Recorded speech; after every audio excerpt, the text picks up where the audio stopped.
अस्सलाम वालेकुम। Hi guys, कैसे ठीक ठाक। वेलकम टू मोहम्मद जान अकेडमी। डियर स्टूडेंट्स, आज हमारे पास है नाइन्थ का बायोलॉजी। नाइन्थ की बायोलॉजी के फर्स्ट चैप्टर का हमने तकरीबन 9 लेक्चर आपके लिए अपलोड किया है और आज हमारे पास है 10वां लेक्चर और लास्ट लेक्चर फर्स्ट चैप्टर। तो उम्मीद है इससे पहले के 9 लेक्चर आपको समझ आ गए होंगे। आज का लेक्चर लास्ट लेक्चर है फर्स्ट चैप्टर का, बहुत ही छोटा सा लेक्चर है, बड़ी आसानी के साथ आपको समझ आ जाएगा। लेक्चर का नाम क्या है? Difference between unicellular and multicellular organism. Unicellular और मल्टीसेलुलर ऑर्गेनिज्म में क्या फ़र्क है, आज का लेक्चर इस हवाले से है। तो डियर स्टूडेंट्स, यूनि का मतलब है वन, सेलुलर का मतलब है सेल। क्या मतलब हुआ? वन सेल, एक सेल। तो यूनिसेलुलर ऑर्गेनिज्म का मतलब क्या हुआ? वो ऑर्गेनिज्म जो एक ही सेल पर मुश्तमिल हो, उसका बॉडी एक सेल से बना हो, तो ऐसे ऑर्गेनिज्म को, ऐसे जानदार को हम कहते हैं यूनिसेलुलर ऑर्गेनिज्म। वो जानदार जो एक सेल पर बना हो, इसको हम कहते हैं यूनिसेलुलर ऑर्गेनिज्म। अभी इस एक सेल के अंदर बड़े कमाल की खासियत है। यही एक सेल क्या करता है? डाइजेशन भी करता है, रिप्रोडक्शन भी करता है, इसके अंदर एक्सक्रीशन भी होता है, इसके अंदर रिस्पिरेशन भी होता है। मतलब एक ही सेल है, उस जानदार के तमाम एक्टिविटीज़ को परफॉर्म करता है। तो ऐसे जानदार को हम कहते हैं यूनिसेलुलर ऑर्गेनिज्म, जो एक ही सेल पर मुश्तमिल होता है। अब देख ले, unicellular organism consist of one cell, एक सेल पर मुश्तमिल है, which perform all the activities of that organism. उस जानदार की तमाम एक्टिविटीज़ को परफॉर्म करता है। तो ऐसे जानदार को कहते हैं यूनिसेलुलर ऑर्गेनिज्म। एग्जाम्पल आपके पास क्या है? अमीबा है, पेरमिशियम है। अब देख ले, पहला मिसाल हमने अमीबा का उठाया था। हमने यूनिसेलुलर ऑर्गेनिज्म का कहा, क्या मतलब है कि वो जानदार जो एक सेल पर मुश्तमिल हो और सारे फंक्शन वही एक ही सेल परफॉर्म करता हो। एग्जाम्पल आपके पास है अमीबा का। अमीबा एक सेल पर मुश्तमिल है। अब देख ले, इसी एक सेल के अंदर फूड वैक्यूल है जो डाइजेशन का काम करता है। इसी एक सेल के अंदर कंट्रैक्टाइल वैक्यूल है जो एक्सक्रीशन का काम करता है।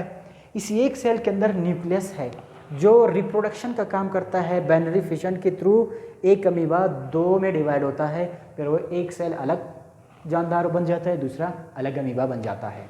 तो ये है आपके पास एग्जाम्पल यूनिसेलुलर ऑर्गेनिज्म का। दूसरा एग्जाम्पल आपके पास है पेरमिशियम। पेरमिशियम भी इसी तरह अपना एक सेपरेट सिस्टम, अपना लाइफ गुजारता है। इसके अलावा आपके बुक ने यूग्लेना का एग्जाम्पल दिया है। तो यूनिसेलुलर ऑर्गेनिज्म का मतलब क्या हुआ? वो ऑर्गेनिज्म जो एक ही सेल पर मुश्तमिल हो और वही एक सेल सारे काम परफॉर्म करता हो। लेकिन एक बात याद रखना, यूनिसेलुलर ऑर्गेनिज्म बाज़ औक़ात एक कॉलोनी की शक्ल में रहते हैं, एक साथ सारे सेल मिल के रहते हैं। तो यूनिसेलुलर सोलिटरी भी होते हैं, कॉलोनियल भी होते हैं। मतलब एक सेल अलहदा भी रहता है, बहुत सारे सेल एक साथ इकट्ठे भी रहते हैं। लेकिन यहाँ पे एक पॉइंट समझने की है, जब आपके पास बहुत सारे सेल यूनिसेलुलर एक साथ इकट्ठे होते हैं तो क्या होता है? हर सेल का अपना अलग सिस्टम होता है। एक सेल दूसरे सेल पे डिपेंडेंट नहीं होता। हर सेल का अपना अलग निज़ाम होता है, दूसरे सेल का अलग निज़ाम होता है, तीसरे का अलग निज़ाम होता है। हालांकि बहुत सारे सेल एक साथ है लेकिन एक दूसरे के ऊपर डिपेंडेंट नहीं है। ये शर्त है कॉलोनी के लिए यूनिसेलुलर के फॉर्म में। तो यूनिसेलुलर कॉलोनी की शक्ल में भी रहते हैं लेकिन कॉलोनी में हर एक का अपना अलग अलग निज़ाम है, एक दूसरे के ऊपर डिपेंडेंट नहीं होते। आपके पास यूनिसेलुलर की कॉलोनी में एग्जांपल है वॉल्वॉक्स का, एल्गी का। अब देख ले, ये वॉल्वॉक्स है, यूनिसेलुलर है। ये बहुत सारे सेल कॉलोनी की शक्ल में रहते हैं। तकरीबन कितना? 50,000 आपके पास एल्गी एक साथ रहते हैं। एक साथ रहने का मतलब ये नहीं कि एक सेल का दूसरे पे डिपेंडेंट है, कोई डिपेंडेंट नहीं है। हर सेल का अपना अलग निज़ाम है, दूसरे का अलग निज़ाम है। अब देख ले, इस कॉलोनी से हमने एक सेल को अलहदा निकाला है। ये आपके पास वॉल्वॉक्स का एक ही सेल है। अब देख ले, इसके अंदर फ्लैजेलम मौजूद होता है, कंट्रैक्टाइल वैक्यूल है, साइटोप्लाज्म है, क्लोरोप्लास्ट है, न्यूक्लियस है। इस सेल का अपना अलग निज़ाम है, दूसरे का अलग, तीसरे का अलग, चौथे का अलग। तो कॉलोनी की शक्ल में भी रहते हो, हर सेल अपना अलग अलग काम परफॉर्म करता है। तो ये हो गया आपके पास यूनिसेलुलर ऑर्गेनिज्म। अब इसके अगेंस्ट में आपके पास है मल्टीसेलुलर ऑर्गेनिज्म। मल्टी का मतलब है ज़्यादा, सेलुलर का मतलब है सेल। वो जानदार जो एक से ज़्यादा सेल पर मुश्तमिल हो, उसको हम कहते हैं मल्टीसेलुलर ऑर्गेनिज्म। एक इंसान की बॉडी को देख ले, हमारा बॉडी 37 ट्रिलियन सेल से बना हुआ है, तो हम मल्टी सेलुलर हो गए, एक सेल से ज़्यादा सेल है हमारी बॉडी के अंदर, तो इसको कहते हैं मल्टी सेलुलर ऑर्गेनिज्म। लेकिन एक बात याद रखना, मल्टी सेलुलर ऑर्गेनिज्म में जितने भी सेल है वो एक दूसरे के ऊपर डिपेंडेंट होते हैं, वो उनका एक दूसरे के साथ लिंक होता है। कुछ सेम टाइप के सेल एक साथ मिलते हैं, टिश्यू बनाते हैं, फिर टिश्यूज़ मिलते हैं, आर्गन बनाते हैं, फिर आर्गन मिलके एक आर्गन सिस्टम बनाते हैं, फिर बहुत सारे आर्गन सिस्टम मिलके एक ऑर्गेनिज्म बनाते हैं। तो मल्टी सेलुलर ऑर्गेनिज्म का मतलब क्या हुआ? वो जानदार जो बहुत सारे सेल पर मुश्तमिल हो, एक से ज़्यादा सेल पर मुश्तमिल हो, इसको कहते हैं मल्टी सेलुलर ऑर्गेनिज्म। आपकी बुक ने 2 जानदारों का मिसाल दिया है मल्टी सेलुलर में।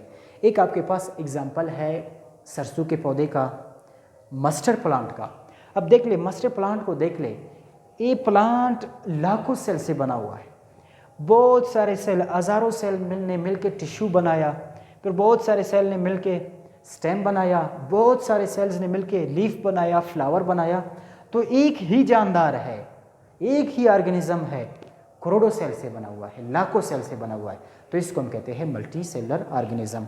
तो ये आपके पास मल्टी सेलुलर ऑर्गेनिज्म में एग्जांपल है मस्टर्ड प्लांट, जिसका बोटेनिकल या साइंटिफिक नेम है ब्रेसिका कैम्पेस्ट्रिस। और आपकी बुक ने दूसरा मल्टी सेलुलर ऑर्गेनिज्म का मिसाल दिया है मेंढक का, फ्रॉग का, जिसका जूलॉजिकल या साइंटिफिक नेम है राना टिग्रिना। तो ये हुआ आपके पास आज का लेक्चर, बहुत सिंपल सा सादा सा लेक्चर था। उम्मीद है आपको समझ आ गया होगा कि what is difference between unicellular and multi cellular organism. Difference तो बड़ी आसानी के साथ आपको समझ आ जाएगा कि एक सेल पर मुश्तमिल हो, बहुत ज़्यादा सेल पर मुश्तमिल हो। फिर आपने उस चीज़ को समझना है कि अगर वो कॉलोनी की शक्ल में रहे तब भी उनका अपना अलग अलग निज़ाम होता है, एक दूसरे के ऊपर डिपेंडेंट नहीं होते हैं। लेकिन मल्टी सेलुलर में तमाम सेल्स एक दूसरे के ऊपर डिपेंडेंट होते हैं। ये था आपका lecture difference between multi cellular and unicellular organism. यहाँ पे आपका पहला चैप्टर कंप्लीट है। तो कल से इंशाल्लाह हम स्टार्ट करते हैं आपके लिए सेकंड चैप्टर, वो भी बहुत छोटा सा चैप्टर है, बायोलॉजिकल मेथड, वो भी आपको बड़ी आसानी के साथ समझ आ जाएगा। तो डियर स्टूडेंट्स, आप अगर हमारे चैनल पे नए हैं तो चैनल को सब्सक्राइब करें, बेल आइकन को भी दबाएं ताकि हमारे आने वाले वीडियोस आप तक पहुंच जाए, क्योंकि हमने नए स्टार्ट किया है। फर्स्ट चैप्टर हमने अभी कंप्लीट किया, तो आगे के चैप्टर्स और लेक्चर्स आप तक बड़ी आसानी के साथ पहुंच जाते हैं। तब तक आपसे इजाज़त चाहता हूं। अल्लाह हाफिज़।